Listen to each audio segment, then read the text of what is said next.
एक आकर्षक शख्सियत जिसकी डैशिंग लुक्स और दमदार पर्सनैलिटी ने मॉडलिंग से लेकर फिल्म इंडस्ट्री में धमाल मचा दिया, जिसने अपने आउटसाइडर होने के बावजूद बॉलीवुड में ऐसा मुकाम हासिल किया जो किसी ने सपने में भी नहीं किया था। लेकिन क्या आप जानते हैं कि इतने काबिलियत, इतने टैलेंट के बावजूद एक समय ऐसा भी था जब उस एक्टर को फिल्म इंडस्ट्री में काम मिलना लगभग बंद हो गया था। इस एक्टर का नाम है जॉन इब्राहिम, जिन्हें बॉलीवुड का आखिरी सुपर मॉडल और आउटसाइडर स्टार के रूप में भी जाना गया है। जॉन ने कभी नहीं सोचा था कि वो एक्टर बनेंगे, लेकिन किस्मत की चाल और अपने टैलेंट के दम पर जब उन्होंने इस फील्ड में कदम रखा तो अपनी दमदार रोल से ऐसे धूम मचा दी कि हर कोई उन्हें देखकर चौंक सा उठा। उनकी कहानी सवालों से भरी है। क्या खास था उनमें जो एक साधारण परिवार का लड़का पहले सुपर मॉडल बना और फिर एक सुपरस्टार? क्यों दर्शकों ने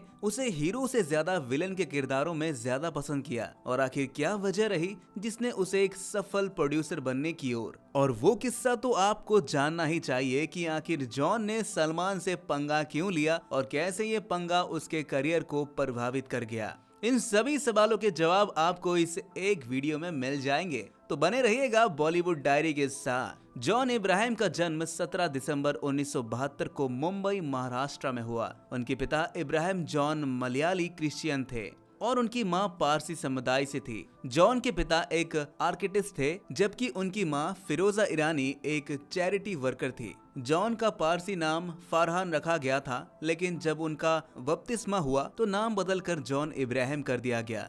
जॉन ने अपनी पढ़ाई मुंबई के माहिम स्थित बॉम्बे स्कॉटिश स्कूल से की। इसके बाद जय हिंद कॉलेज से इकोनॉमिक्स में ऑनर्स और नरसी मुंजी इंस्टीट्यूट ऑफ मैनेजमेंट स्टडीज से MBA पूरा किया। हालांकि उनका अट्रैक्शन उनकी पहचान बन रहा था, लेकिन उनकी टीनेज में उनके चेहरे पर पिंपल्स की वजह से वो अपने लुक्स को लेकर बहुत आत्मविश्वास नहीं थे। बचपन में जॉन ने एक फुटबॉलर बनने का सपना देखा था। वो जय हिंद कॉलेज में फुटबॉल टीम के कैप्टन भी थे। उस वक्त भारत में केवल क्रिकेट का बोलबाला था, इस वजह से उनका फुटबॉलर बनने का सपना कॉलेज के साथ ही छूट गया।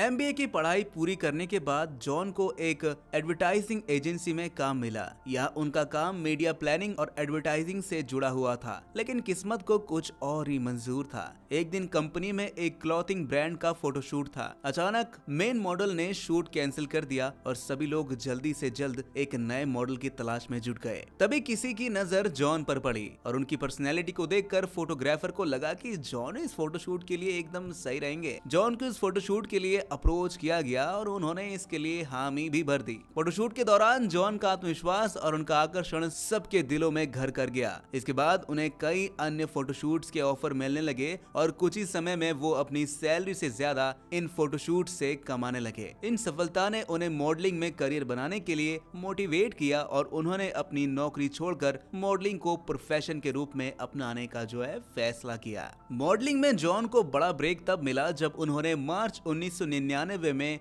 ग्लेड रैग्स मैनहंट और मेगा मॉडल कंपटीशन में हिस्सा लिया। इस कंपटीशन में जॉन ने बाजी मार ली और ग्लेड मैनहंट इंटरनेशनल में रनर अप रहे। इसके बाद जॉन के करियर की रफ्तार तेज हो गई। उन्हें सिंगापुर, हांगकांग, लंदन और न्यूयॉर्क जैसे बड़े शहरों में मॉडलिंग असाइनमेंट मिलने लगे और वो एक सुपर मॉडल बन गए। मॉडलिंग के साथ ही जॉन ने एक्टिंग में भी दिलचस्पी दिखाई और अपनी एक्टिंग स्किल को निखारने के लिए किशोर नामित कपूर के एक्टिंग इंस्टीट्यूट में एडमिशन ले लिया। जॉन के हॉट लुक्स और उनके किलर स्माइल ने अब धीरे धीरे बॉलीवुड के गलियारों में भी जगह बनाना शुरू कर दिया था। आखिरकार इस आकर्षक शख्सियत पर डायरेक्टर विक्रम भट्ट की नजर पड़ ही गई, जिन्होंने उन्हें एक फिल्म में कास्ट करने का प्रस्ताव भी दिया। एक इंटरव्यू में जॉन ने बताया कि विक्रम भट्ट ने उनसे कहा कि वो अपनी अगली फिल्म जिस्म के लिए ऐसे एक्टर की तलाश में है जिसके चेहरे में यंग संजय दत्त की तरह एक भाव हो, और जॉन इस प्रोफेशन में पूरी तरह फिट बैठ रहे थे। जॉन ने बिना वक्त गवाए इस फिल्म के लिए हामी भर दी। इसी दौरान जॉन को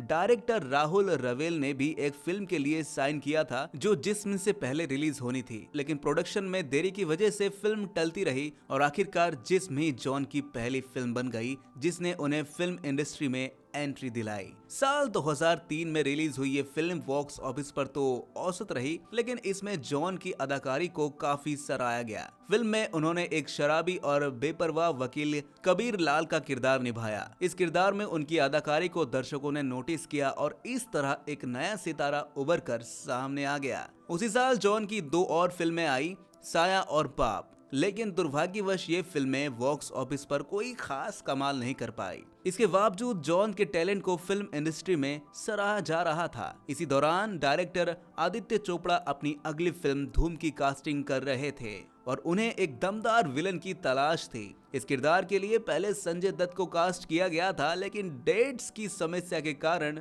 संजय दत्त इस फिल्म का हिस्सा नहीं बन पाए। विलन के किरदार के लिए आदित्य चोपड़ा के पास कुछ नामों की लिस्ट थी, जिसमें जॉन इब्राहिम का नाम भी शामिल था। जॉन की दमदार पर्सनैलिटी उन्हें संजय दत्त के ऑप्शन के रूप में उनकी जगह बना रही थी। जॉन को ऑडिशन के लिए बुलाया गया और उन्होंने अपने प्रदर्शन से सबको प्रभावित किया। जब धूम रिलीज हुई तो न सिर्फ दर्शकों ने बल्कि क्रिटिक्स ने भी जॉन को सराहा। भले ही वो विलन की भूमिका में थे, लेकिन दर्शकों ने उन्हें हीरोज से भी ज्यादा पसंद किया। फिल्म धूम बॉक्स ऑफिस पर जबरदस्त हिट साबित हुई और जॉन को बेस्ट नेगेटिव रोल के लिए फिल्म फेयर अवार्ड में नामांकित भी किया गया। कह सकते हैं कि इस फिल्म की सफलता ने जॉन को बॉलीवुड में एक नई पहचान दी और इंडस्ट्री में स्थापित कर दिया।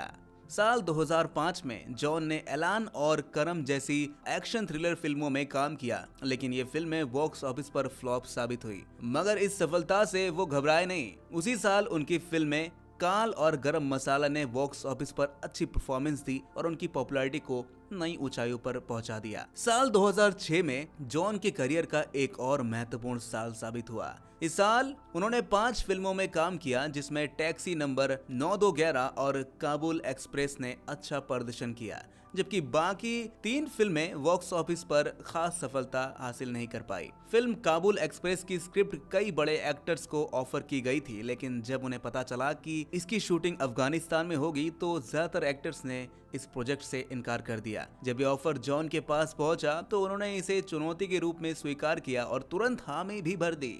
बाद में जॉन ने बताया कि इस फिल्म की शूटिंग के दौरान उन्हें तालिबान से जान से मारने की धमकियां मिली, लेकिन उन्होंने बिना डरे शूटिंग पूरी की और अपने देश वापस भी लौटे। साल 2007 में जॉन की 3 फिल्में सलाम इश्क, नो स्मोकिंग और धन धना धन गोल रिलीज हुई, लेकिन अफसोस की बात रही कि ये सभी फिल्में बॉक्स ऑफिस पर बुरी तरह फ्लॉप हो गई।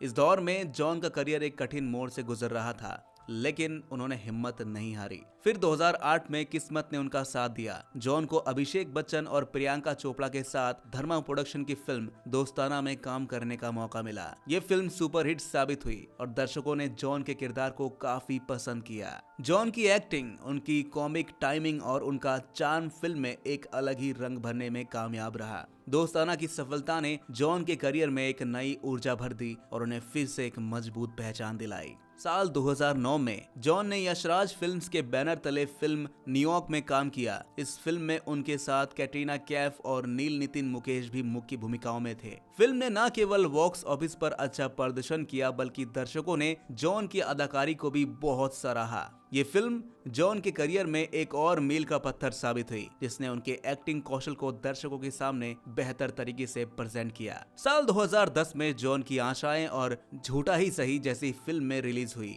लेकिन दुर्भाग्य से ये दोनों ही फिल्में बॉक्स ऑफिस पर फ्लॉप साबित रही। साल 2011 में आई उनकी एक्शन फिल्में फोर्स और देसी वॉइस ने उनके करियर को एक नया सहारा दिया। फोर्स में उनके दमदार एक्शन अवतार ने दर्शकों का दिल जीत लिया और देसी वॉइस में उनका अलग अंदाज लोगों को बेहद पसंद आया। साल 2012 की शुरुआत में जॉन ने multi starrer comedy film Housefull 2 में काम किया, जो बॉक्स ऑफिस पर सुपरहिट साबित हुई। इसी साल जॉन ने फिल्मों में केवल एक्टिंग तक ही सीमित रहने के बजाय प्रोडक्शन में भी कदम रखा और एक नई पारी की शुरुआत की। उन्होंने इस साल नए और उभरते हुए कलाकार आयुष्मान खुराना और यामी गौतम को लेकर एक फिल्म बिकी डोनर बनाई, जो स्पर्म डोनेशन और इनफर्टिलिटी जैसे संवेदनशील मुद्दों पर आधारित थी। ये फिल्म बॉक्स ऑफिस पर सुपरहिट साबित हुई और समाज में एक जागरूकता का संदेश भी लेकर आई। इस फिल्म के लिए जॉन को बेस्ट एंटरटेनिंग फिल्म प्रोड्यूसर का नेशनल अवार्ड भी मिला, जिससे उनके प्रोड्यूसर के रूप में सफर का शानदार आगाज हुआ। इसके बाद John race two, welcome back, Dishoom और फोर्स 2 जैसे कई फिल्मों में नजर आए। इसमें से ज्यादातर फिल्में हिट रही। फोर्स 2 में उनके दमदार एक्टिंग की जमकर तारीफ हुई। खासकर फोर्स 2 में उनकी एक्शन सीक्वेंस और उनकी स्क्रीन प्रेजेंस ने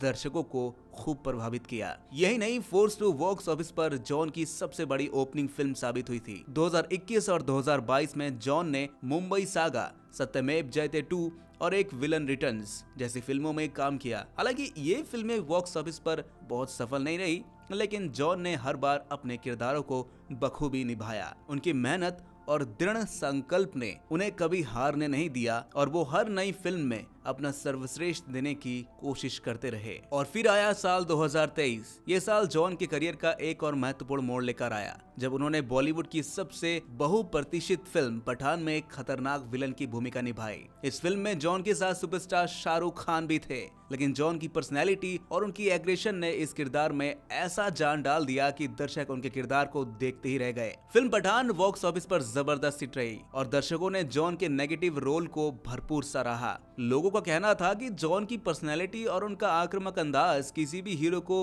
ओवरपावर कर देता है। शायद यही कारण होगा कि दर्शक उन्हें नेगेटिव रोल्स में देखना ज्यादा पसंद करते होंगे। अब बात करते हैं जॉन इब्राहिम की निजी जिंदगी के बारे में। फिल्मी पर्दे पर वो जितने ठहराव और गंभीरता से भरे हुए नजर आते हैं, उतनी उनकी निजी जिंदगी उतार चढ़ावों से भरी है। उनके अफेयर्स और विवाद जितने चर्चित रहे हैं, उतने ही उनकी कहानी भी दिलचस्प और इमोशनल कर देने वाली है। जब जॉन अपने मॉडलिंग करियर के टॉप पर थे, तो उनकी मुलाकात एक खूबसूरत बंगाली अभिनेत्री रिया सेन से हुई। रिया और जॉन की कहानी में प्यार का रंग चढ़ा और कुछ समय तक दोनों एक दूसरे के बेहद करीब आ गए। जॉन ने उनके सामने शादी का प्रस्ताव भी रखा, लेकिन रिया उस वक्त अपने करियर पर ध्यान देना चाहती थी और इस वजह से दोनों के रास्ते अलग हो गए। जॉन के जीवन में एक और मोड़ तब आया जब उनकी मुलाकात बिपाशा बसु से हुई, जो उनकी डेब्यू फिल्म जिसमें की सह कलाकार थीं। फिल्म की शूटिंग के दौरान जॉन और बिपाशा का प्यार परवान चढ़ा और जल्द ही वो एक दूसरे के करीब आ गए। उस समय के ये दोनों सुपरस्टार एक पावर कपल के रूप में जाने जाते थे, जिन्होंने अपने रिश्ते को कभी भी मीडिया से नहीं छुपाया। उनके खुले रिश्ते की बातें सभी की जुबां पर थी और लोगों को उनका साथ बहुत पसंद था। बिपाशा ने जॉन को फिल्म इंडस्ट्री में कई बड़े मौके दिलवाए। उधर जॉन ने भी बिपाशा के करियर को संवारने में कोई कसर नहीं छोड़ी, लेकिन 9 साल की इस खूबसूरत रिश्ते का अंत अचानक हो गया। उनके ब्रेकअप की वजह पर दोनों ने कभी खुलकर बात ही नहीं की, लेकिन कहा जाता है कि जॉन का दिल प्रिया रुचल की तरफ खिंच गया था और ये बात बिपाशा को बहुत आहत कर गई। भले ही बिपाशा और जॉन के बीच दरार का कारण प्रिया रुचल थी, लेकिन प्रिया से पहले जॉन की जिंदगी में एक और नाम था, विद्या बालन। फिल्म सलाम इश्क की शूटिंग के दौरान जॉन और विद्या एक दूसरे के करीब आए। उनकी केमिस्ट्री सिर्फ पर्दे तक सीमित नहीं रही, बल्कि दोनों को कई बार साथ देखा गया। इनकी नजदीकियों की खबरें मीडिया में खूब सुर्खियां बना रही थी। उनके रिश्तों में गहराई तो थी, लेकिन दोनों का ये साथ ज्यादा समय तक टिक नहीं पाया। कुछ समय की कैजुअल डेटिंग के बाद उन्होंने अपनी अपनी राहें चुन ली और इस तरह विद्या से उनके रिश्ते का अंत हो गया। विद्या से अलग होने के बाद जॉन की जिंदगी में प्रिया रुचल की एंट्री हुई। कहा जाता है कि जॉन और प्रिया की मुलाकात 2010 में मुंबई के एक जिम में हुई थी, जहां दोनों वर्कआउट के लिए जाया करते थे। उस समय जॉन बिपाशा के साथ लिव इन में रह रहे थे। धीरे धीरे जॉन और प्रिया की दोस्ती गहरी होती चली गई और ये दोस्ती कब प्यार में बदल गई, किसी को खबर नहीं हुई। इस नए रिश्ते की आहट ने बिपाशा को जॉन से दूर कर दिया। आखिरकार बिपाशा ने 2011 में जॉन के साथ अपना रिश्ता तोड़ ही लिया और उनकी जिंदगी का ये अहम चैप्टर हमेशा के लिए खत्म हो गया। बिपाशा से अलग होने के बाद जॉन और प्रिया का रिश्ता और भी मजबूत हो गया। धीरे धीरे ये प्यार इतना गहरा हो गया कि दोनों ने शादी का फैसला तक कर लिया। 3 जनवरी 2014 को जॉन और प्रिया ने एक निजी समारोह में शादी रचा ली। प्रिया रुचल, जो पेशे से एक इन्वेस्टमेंट बैंकर और अमेरिकी नागरिक है, उन्होंने जॉन के जीवन में एक स्थिरता और सुकून भरा माहौल बना दिया। अब बात करते हैं जॉन इब्राहिम के एक विवाद की, जिसकी वजह से जॉन को काफी मुश्किलों का सामना करना पड़ा। यहाँ तक कि कई बड़े बड़े फिल्म प्रोडक्शन की फिल्मों से भी हाथ गंवाना पड़ा उन्हें। इस विवाद के पीछे थे बॉलीवुड के भाईजान सलमान खान। जॉन इब्राहिम और सलमान खान के बीच की ये कहानी शायद बॉलीवुड की सबसे चर्चित कंट्रोवर्सीज में से एक है। लगभग 18 साल पहले शुरू हुई इस कहानी का सफर आज तक थमा नहीं है। वो समय था जब जॉन और सलमान के बीच दोस्ती ने एक खूबसूरत मोड़ लिया था। फिल्म बाबुल की शूटिंग के दौरान उनकी दोस्ती ने और सलमान ने जॉन को अपने इंटरनेशनल रॉकस्टार टूर में साथ चलने का न्योता दिया। ये एक ऐसा सफर था जिसे मना करना मुश्किल था और जॉन ने भी इसे खुशी खुशी स्वीकार कर लिया। टूर के दौरान जॉन की परफॉर्मेंस ने दर्शकों का दिल जीत लिया। उनकी एनर्जी, उनकी शख्सियत और उनका अद्भुत प्रदर्शन हर किसी पर छा गया। पर कहते हैं ना, जहाँ शोहरत होती है वहाँ कहीं ना कहीं ईर्ष्या भी जन्म ले लेती है। एक परफॉर्मेंस के बाद जब पैसे की बात आई तो सलमान ने जॉन से कम चार्ज करने का सुझाव दिया। जॉन ने अपनी बात पर अड़े रहने का फैसला किया और यहीं से उनके रिश्ते में दरार पड़ने लगी। कहा जाता है कि जॉन की परफॉर्मेंस इतनी जबरदस्त थी कि सलमान की परफॉर्मेंस के मुकाबले दर्शकों का ध्यान उन पर ज्यादा था। कहीं ना कहीं सलमान इस बात से आहत हुए। टूर खत्म हुआ लेकिन उन दोनों के बीच की खटास बढ़ती चली गई। बाबुल फिल्म के डायरेक्टर रवि चोपड़ा को शूटिंग के दौरान दोनों को साथ लाने में काफी मेहनत करनी पड़ी, जैसे वो किसी टूटे रिश्ते को जोड़ने की कोशिश कर रहे हो। फिल्म बाबुल रिलीज हुई लेकिन बॉक्स ऑफिस पर कोई खास कमाल नहीं कर सकी। मीडिया में जब सलमान से फिल्म की नाकामी पर सवाल किया गया तो उन्होंने कहा कि फिल्म का सेकेंड हाफ कमजोर था क्योंकि सेकेंड हाफ में जॉन का स्क्रीन टाइम ज्यादा था। इस तरह सलमान ने सीधे सीधे फिल्म की असफलता का जिम्मा जॉन के ऊपर ही दे दिया। इससे सलमान और जॉन के बीच की दरार और गहरी होती चली गई। इसी बीच सलमान और कैटरीना कैफ की दोस्ती गहरी होती चली गई। कैटरीना ने सलमान को ये बताया कि जॉन ने उन्हें उनकी डेब्यू फिल्म साया से बाहर करवा दिया था।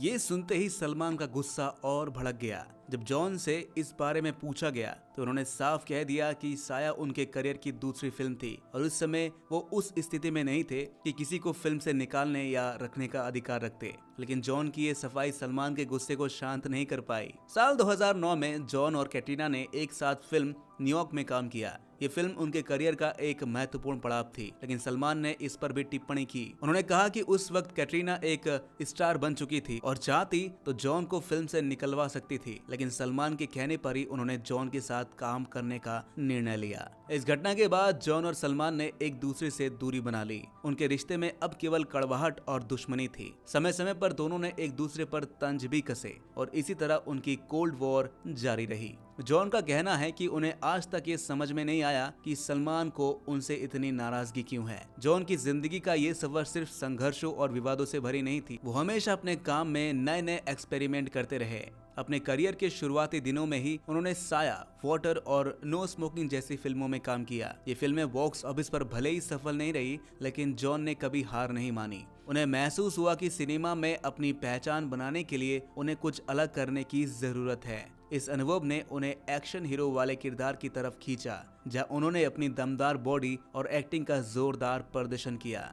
धीरे धीरे दर्शकों ने उन्हें इस नए अंदाज में पसंद करना शुरू कर दिया और जॉन एक्शन हीरो के रूप में पहचाने जाने लगे।